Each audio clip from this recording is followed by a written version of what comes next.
उन्होंने अमेंडमेंट डाला है, केंद्र सरकार ने हाथ उठाई है, लेकिन कल मेरे को मालूम चले केंद्र सरकार ने भी कुछ इनपुट दिया है, बीटीएमसी चुप है इधर।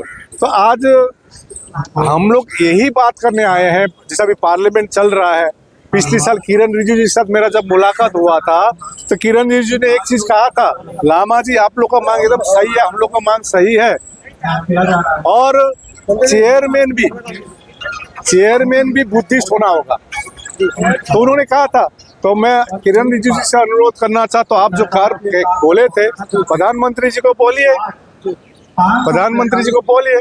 प्रधानमंत्री जी को मालूम भी है, क्योंकि हमको मालूम चली बिहार सरकार में भी कुछ न कुछ सोच रहे हैं, बता रहे हैं, खबर मिलती है, उड़ती खबर। आप आशावान है क्या? सही बात है। देखिए हम लोग का मार्ग ही है करुणा मैत्री शांति का, अहिंसा का, उसी मार्ग पर हम चलेंगे। सरकार को हमको कल भी ये भी मालूम चला है कि कोई बड़े संस्था है जो सरकार के साथ मिलके काम करता है, उन लोग से भी रिपोर्ट ली गई, रिपोर्ट दी है। लेकिन हम लोग चाहते हैं कि धरने स्थल में जो हम लोग 545 दिन से बैठे हुए हैं, आप एक परमानेंट सॉल्यूशन दे। कभी भी बुद्धिस्ट ऐसा आंदोलित नहीं होता था, आप देखे होंगे। लेकिन महाबोधि महाविहार के लिए, मुक्ति के लिए, बीटी एक्ट 1949 निरस्त करने के लिए कमेटी में पूरी बौद्ध, इसके लिए 135 साल से बौद्ध मांग कर रहा है। अब हम ये नहीं चाहते हैं कि आने वाले फिर 10 साल बाद, 20 साल बाद फिर आंदोलन कोई करे। एक परमानेंट सॉल्यूशन चाहिए, इसीलिए फिर हम लोग पार्लियामेंट अभी चल रही है। आज यदि चाहते हैं, देखिए तो हम लोग यहाँ पैदल मार्च करके पार्लियामेंट जाते, तो सरकार इसी दिन का वेट कर रहा है क्या? लेकिन मैं जंतर मंतर आकर बहुत खुश हो गया, क्योंकि हम लोग यहाँ पर 4 बार कर चुके हैं महाबोधि मुक्ति का।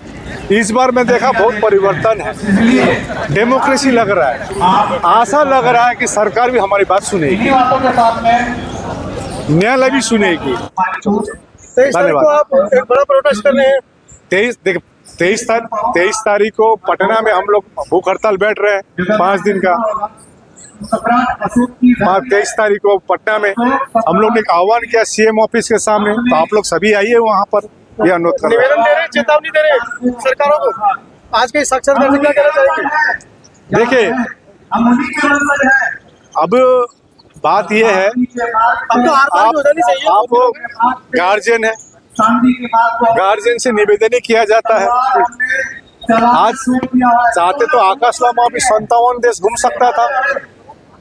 हम परिवार के रूप में हम देखते हैं, घर का मामला है, घर में सॉल्व हो, इग्नोर करके नहीं होगा। इग्नोर मत कीजिए, ये कुछ नहीं है। तो अभी आप उस स्थिति में है कि आपको इग्नोर नहीं कर सकते वो लोग। पक्की बात है, हम सत्य के मार्ग में है। सत्य हमारी जितना भी हम लोग ने सुप्रीम कोर्ट में जो जमा करने हम लोग ने किए हैं, सरकार को भी मालूम है सब कुछ। लेकिन आप यदि वोट बैंक देख रहे हैं, आपको लगा तारीख क्यों मिल रही है?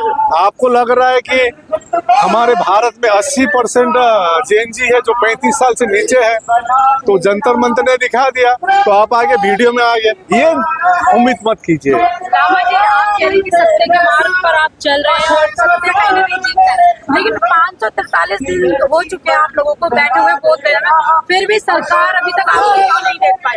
देखिए इसका एक मुख्य कारण बहुत है, ठीक है ना। अब ये जो सरकार है 2014 के बाद बना है, इनका स्ट्रेटेजी आप जानते हैं अच्छी तरह से। लेकिन हम जो कहते हैं, जैसे अपना प्रधानमंत्री जी विदेश जाकर बुद्ध का परिचय देता है, तो वही परिचय आप यहाँ भी दीजिए ना। आप वो परिचय यहाँ भी दीजिए। आप बोलते बुद्ध ने ये बुद्ध दिया, युद्ध नहीं दिया, तो कथनी और करनी में फर्क आ रहा है।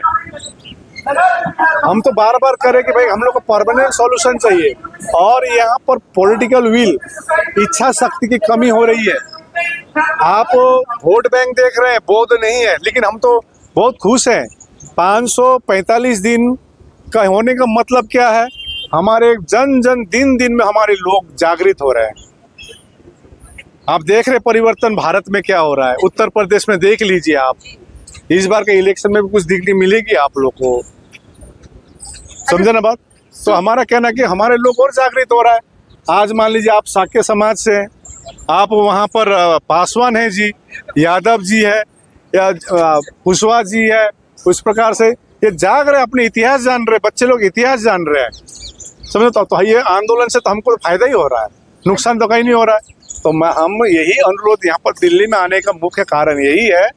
हालांकि कल सुप्रीम कोर्ट में सुनवाई भी है और आपने जो नियम लगाया है उस नियम पे हम चल रहे हैं, भले 300 से ज़्यादा नहीं होना चाहिए, हम उसको मान रहे हैं, लेकिन जिस कारण से हम लोग बैठे हैं सुना जाए, और डेमोक्रेसी में पब्लिक की सुनी जाती है, क्या प्रॉब्लम उसको बैठ के सॉल्व किया जाता है, ना कि इग्नोर किया जाता है। तारीख पे तारीख मिल रही है, कहाँ सुप्रीम कोर्ट में नहीं सुन पा रहा है।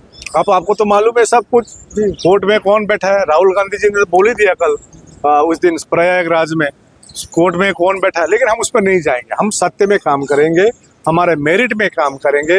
हम इतना, हमारे जो एडवोकेट टीम है इतना, जब 30 अक्टूबर में जब अमेंडमेंट किए थे, क्योंकि बिहार सरकार में कुछ कहा था कि भगवान बुद्ध भगवान विष्णु का अवतार है, इस प्रकार से भारत एक सेकुलर देश है। ठीक है, आप मानते हैं सेकुलर देश है, लेकिन हमारे एडवोकेट टीम ने जो प्रमाण दिए, क्योंकि कोर्ट तो आस्था, जैसे अब राम मंदिर आस्था से ने आपने दिया है, कोर्ट तो प्रमाण चाहिए, तो जितना भी प्रमाण है हम लोग ने जमा कर दिए हैं। आपके जो धार्मिक किताब है, ग्रंथ है, उपनिषद है, पुराण है, सब में हम लोग दे दिए। कहीं भी जिक्र नहीं है कि भगवान बुद्ध भगवान विष्णु का अवतार है, हमारे त्रिपिटक में भी नहीं है।